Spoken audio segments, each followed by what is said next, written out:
Hey, we're back again for another commentary episode. Say hi, Hanu. Hi, Hanu, and this is Retro If the Kaiser. reason why we sound shocked is we're literally just recording this right after the Curse of the Lion Man recording, Yes, and we're doing another legendary episode of this cartoon, which is Campus an Commandos. episode I actually liked. Yeah, I mean, that's a funny thing. I couldn't honestly. I tried watching this episode a long time ago originally, and I couldn't get through it because the premise of the episode just seemed so asinine to me that I just kind of stopped watching after the first 5 minutes. But then we did. It was one of the two commentaries we did. I think it must have been Welcome to Your Doom, Jerkhead. After that, you talked about Campus Commandos so much that I finally I went and okay, I guess I have to watch this episode all the way through. And after what you said, I kind of took it up in a little tongue as a more of a tongue in cheek thing, and there was Michael Morer's Mhm. credit, and that after that, I enjoyed it actually. And Michael Morer, we looked up the episode writer. He must have been a staff writer because he's got several episodes to his Yeah, he name, does. both good and bad Hmm. ones. Yeah, Well, not yeah. every episode can be a winner. Um, Yeah, and also like to be fair, Robo Spider is not a bad episode because of the story. It's a bad episode because of the mhm. animation. The animation is a little terrible on Yeah. that, but this episode though, like the idea of a robot school is just so weird to me. Like, I mean, Although I it mean, makes, although I think many people, you yourself included, have pointed out like why robots would need to go to school Although, when they I could be must say, programmed this with makes more knowledge. sense being in Mega Man than Lion Man ever did. I mean, yeah, at least all the characters, like all the principal characters, are robots, and that's Gary Chalk, by the way, the quarterback bot or whatever the hell the There's the name is. corrupt. That. There's the vaguely racist Asian robot. I was sad that he was never in any of the Mega Man games. Well, actually, come to think of it, none of these characters were in the Mega Man games because this would have actually made a great level for a character called Sportsman or possibly Karate Man, and you have Yeah. to like. Oh, this is my favorite line. This is my favorite. I'm not gonna fight. My weapon is a paintbrush. I like his goofy expression. Yeah, that's the grin just makes it perfect, but also the line delivery. I didn't hear that quite well. I think that might have been Terry Klassen or Cutman's voice actor. Oh man, the animation is a little choppy on this one. It's not too bad. It's not like Curse the Lineman bad, but it definitely is for season two. Oh, there were already flames on Rush's behind before he jumped on. No. Snake Man, we see Snake Man back there, but he that it's kind of like Brideman's cameo in the Curse the Lineman episode. He doesn't actually do a lot. Top Man's actually like the star of this episode, He's which feels really funny to say. this feels. I have a theory to why I like this episode as much as I did, because this was the episode I Yep. watched after Curse of the Lion Man, and so this felt like a huge breath of fresh air to me. I mean, yeah. This one I can. And Curse of the Lineman too, you can enjoy it as kind of a so bad it's good experience. I do think both of them have it. Curse of the Lineman is a much worse episode, but this is like the plot scenario makes absolutely no sense on this one. No, it doesn't. Oh, that was funny. He just turned the control a little bit, and he just fell off. Already better than Curse of the Lion Man, though. That's also actually that's a very He-Man thing Yeah, it to do is kind is. of land on and then then just blast a hole in the. Well, He-Man would have just pulled a hole, and the mayor is in the bushes for some reason with Doctor Light. That's not suspicious at all. No. Force. I remember we watched this with my Just sister, bouncing off the force and field. she just lost when she saw that. Like, oh man, I wonder what the boys are doing in the bushes. Have you ever seen Animal House? Um, I've seen clips of it. I never seen the full movie. there's a scene where they're hiding in the bushes with a ladder and just peeking into the girls' dorms windows. Well, yeah.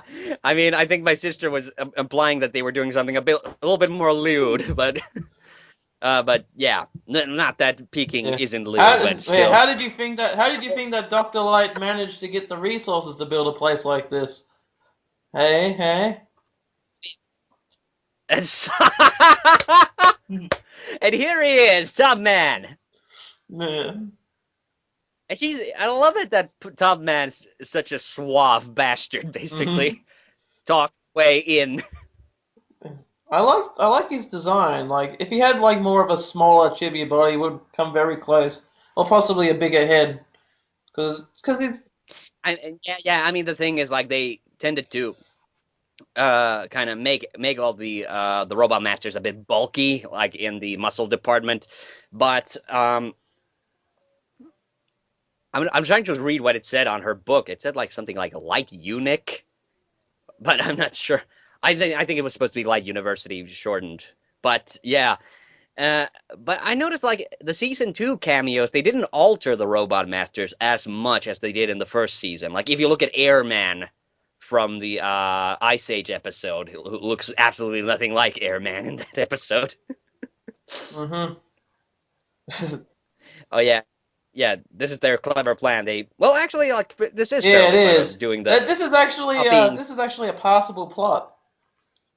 Yeah, this is already one of those. There actually is a little bit more thought behind this Yeah. episode than just I alignment. said there is some good moments. It's just the main idea of a robot campus is just very silly. Now these are guys that I actually wanted to see as. I also do think. I think the reason I wanted to watch this episode again is because I think you praised the supporting cast in this, and I do have to say, like the robot students are actually like fairly likable.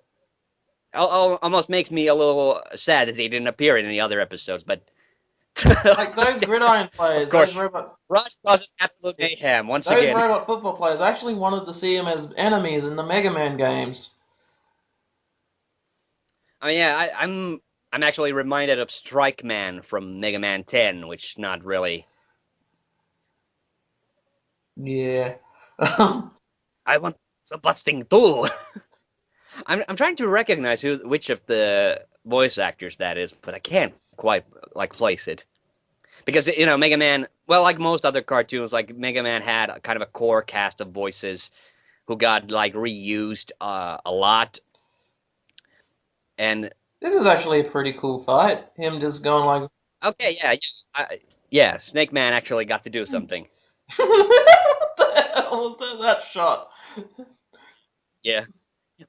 But you'll see a lot of the times, like it's just like with the supporting character voices, it's just Gary Shaw, Corlett, or Klassen, or Scott McNeil doing like.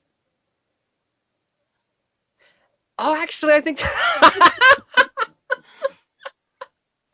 I'm sorry, I just lost it there.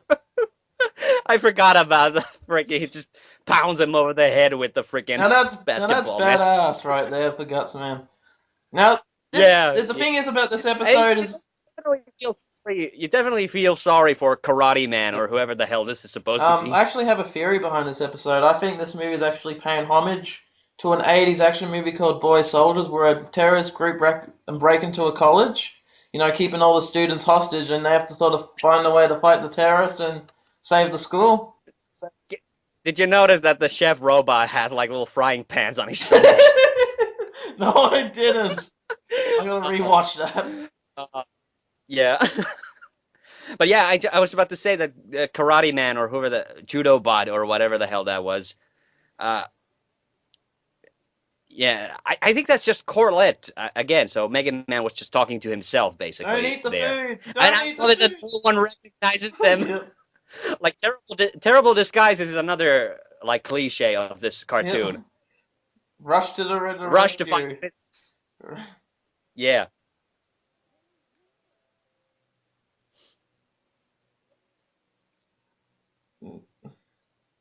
Yeah, now the chips. I think this is also kind of stupid. The fact that they serve lunch at the robot college. Oh yeah, robot fish and chips. That's what I find hilarious about the food. Get it? Fish and chips, robot fish and chips, computer chips. I actually tried to. I don't remember if they said it actually. I tried to look for that line in the episode, but I couldn't find it last time I watched it. But I don't know. It's an easy line to miss. Again, we're having to watch this with the volume pretty low, so I can't even hear what the characters are now, saying half the time. The thing that I have to say, like when Rush saved them, That's it. Like, you know how Yeah. typically when they hear a saving, it's always feels so convenient. I thought that was one of the more natural feeling sort of acts of heroics. Like Rush did see him doing it and just stopped him, like in a very natural Mm. pace. Yeah. Mm. Yeah. I just love it. Tough Man's ability is still accurate to this episode. Actually, like he's just spinning, I like how he's just got a and bucket on the head. they even wear black chef's helmets, like they're the bad guy chefs. Uh, and that's interesting. I just find it interesting that Top Man is one of the leading robot masters. Okay, this looks really bad. Yep. This would be painful. Those gears aren't even No, connecting. they're not. Like at most, Mega Man would get a little dented on the face, but I doubt he would be crushed to bits. Commercial break, kiddies. And we're back. Yeah. Even though we didn't go Top. anywhere. Did you know that Top Man was the only Mega Man 3 robot master to appear in Captain N as well? Really? Yeah, it's in the the horrible third season of Captain N. He appeared in the episode See, A look Tale at of Two that. It Dogs. doesn't even do anything to them. Now they connect. Now they're connecting. No, they didn't. Yeah. Like the other one wasn't spinning at all. Ooh. Oh no, it's gonna mess up my hair. I can't understand. That's the thing I can't understand. Like, why would that stop the gears actually? But I don't know. It's a robot. It's a Then again, robot. Yeah. why are they even using mechanical clocks if it's the future? Yeah. Convenience. A bigger question.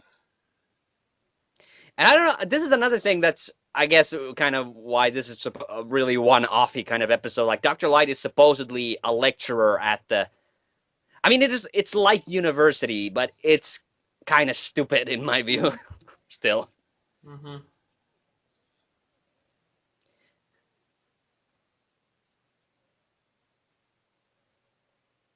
Oh yeah, this we haven't even commented on like what Wiley's plan is. He's trying to build like some kind of a levitation machine, and I forget what it has to do with him taking over Light University. Yeah. But Really, I didn't think he had a plan this one. I just probably just wanted to take over because it was Dr. Lights. no, but it's in the final episode.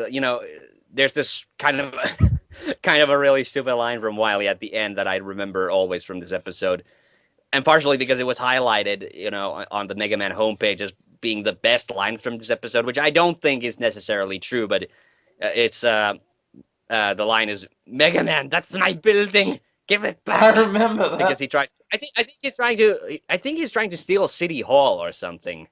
I think that's his like ultimate goal, and taking over the college is just a means to an end, actually, for him. I just noticed that Second time yeah.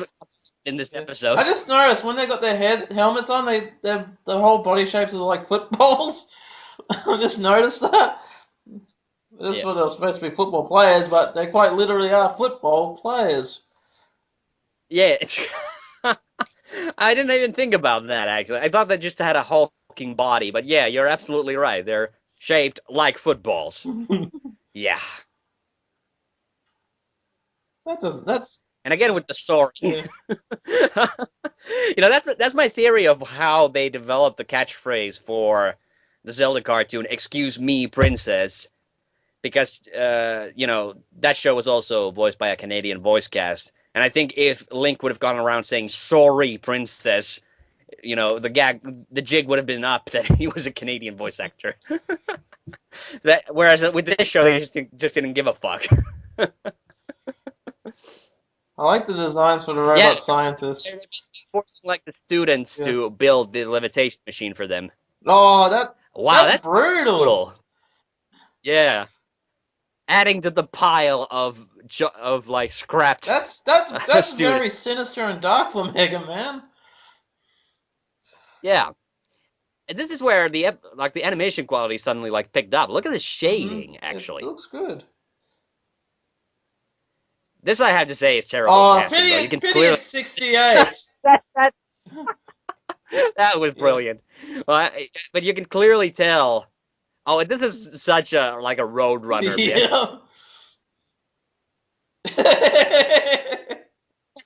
Why would they ever fall for that? They're big dumb football players. That's sort of the cliche they're going off. Yeah. But so what I was about to say, like you can tell if you listen to the cheerleader bot's voice, you can clearly tell that it's just Roll's voice actor, but trying to do like a Valley Girl accent. So that in my that's something that I always say. Like I don't mind like being able to recognize that it's the same voice actors and everything, but yeah, in that instance, like I wish they could have like cast another actress maybe because it's so obvious. It definitely is. Because like Scott McNeil, like you wouldn't necessarily realize at first that he is the voice of Dr. Wily That's and a Proto cool Man. moment. What, he just uses the Yeah, pipe? it was wow, Gutsman is like really on the ball on this Yeah. episode, just smashing it. Like usually he just misses, hmm but then he gets caught in his own hubris and Mega Man blasts him. hmm Oh, and this asshole. But I think that's so funny that his power's just spinning. Because in the game, of course, he also uses tops as a weapon. Testing out the gravity machine. Boom. Oh, that's hardcore stuff right there. Um. Oh, I just remembered what happened at the end of this episode. This is another toy promotion episode because Mega Man has the glider thing at the end. Because of course, something I don't think we've addressed is that this show was a collaboration not just with Ruby Spears and Capcom, but also Yep. Bandai, Bandai Toys. who does all the action figures. So this was basically just a ploy. This whole show was basically just a front for selling Mega Man Those are action actually pretty figures. good action figures too. When I saw them back in Toy Yeah. Store that day. Yeah, but the only reason like why Mega Man didn't have a third season because the ratings for the show were actually really good, was because Bandai noticed that the action figures weren't really selling, so that's why they stopped it, which is kind of unfortunate. hmm At least we got So, at but least we yeah, got that post-season episode. yeah, that's it. Yeah, that was Crime of the Century. But you can tell with season 2 that they were really like pushing all the toy stuff, hmm like before. So you had the Stapuda or the super turbine powered underwater defense apparatus in several episodes, and then you had like it's in Brainbots, and I think it's in another episode. You had the friggin' Mega Man on that friggin' tram thing. I don't know what it's called. The little the thing with the. Oh, here's Eddie. Yeah. Why is he green? It looks Yeah. this angle actually, Oh, there we go. but there. I'm Eddie. Ready. I sound more like Fat Albert. I'm. Eddie's ready. Yeah. How Oh, I love it. Jumping on Mega Man's mega crotch to make him wake up. Yeah, that would wake me up, I have to say. Can you I love Eddie. jump? He's one of my favorite. Yeah, he is. He's handled a lot better. He could have easily been a very annoying character, that's for sure. I mean, he fucking knocked over Proto Man in Mega Pinocchio, who just ran for Mega Man to help him. Mhm. And then these, oh yeah, and when in Terror of the Seven Seas, when Mega Man was strapped to a rocket, Yep. he just flew right next to him to give him the energy Don't you can. find it wait? Don't you find it convenient that the football robot helping him out is number 7, lucky number 7? I don't know. I don't think there was much thought to it, but yeah, Shooting. could have been. Could have. I don't know. I mean, Seven isn't. That's the thing to remember that this is a show that was scripted by Americans, produced by Americans, voice direction in Canada, but the animation was in Japan. And I don't think that Seven. I don't know if Seven is a lucky number in Japan. I know 4 is an unlucky number. That's why Nice to see. the Japanese. Oh, okay. I spoke too soon. I was about to say nice to see Snake Man's all back together. Then he just gets crushed.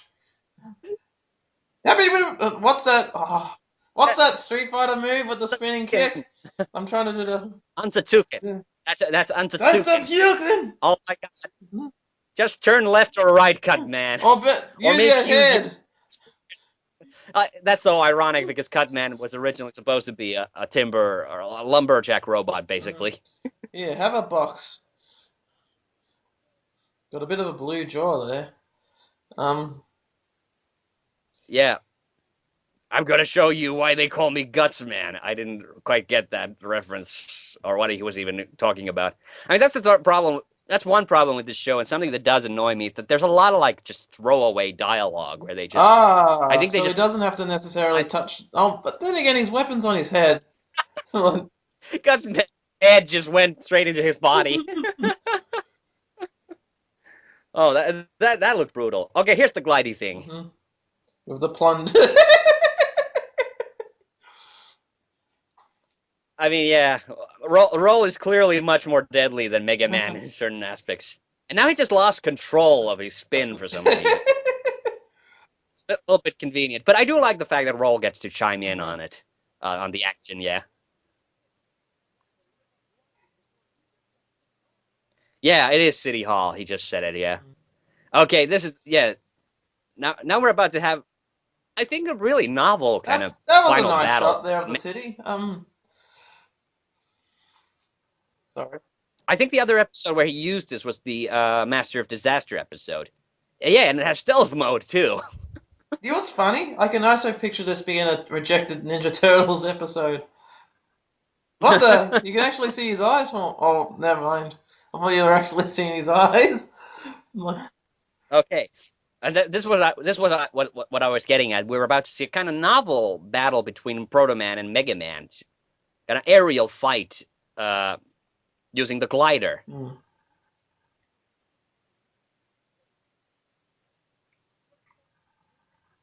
I like how since Proto Man can spot him, his invisibility stealth mode means nothing. Um, Yeah, he was trying to sneak up on the bad guys completely. Oh man, again, no backlighting on Proto Man's blast there. I hate it because it looks like really bland without it. I maybe that, or maybe I just have such a huge fixation with backlighting. But it is like it's the most easiest way to like make something look really flashy and good. Oh, Mr. Mayor got another appearance. mhm. Oh yeah, and the mayor, by the way, also voiced by Gary Chalk, who's the voice of Gutsman.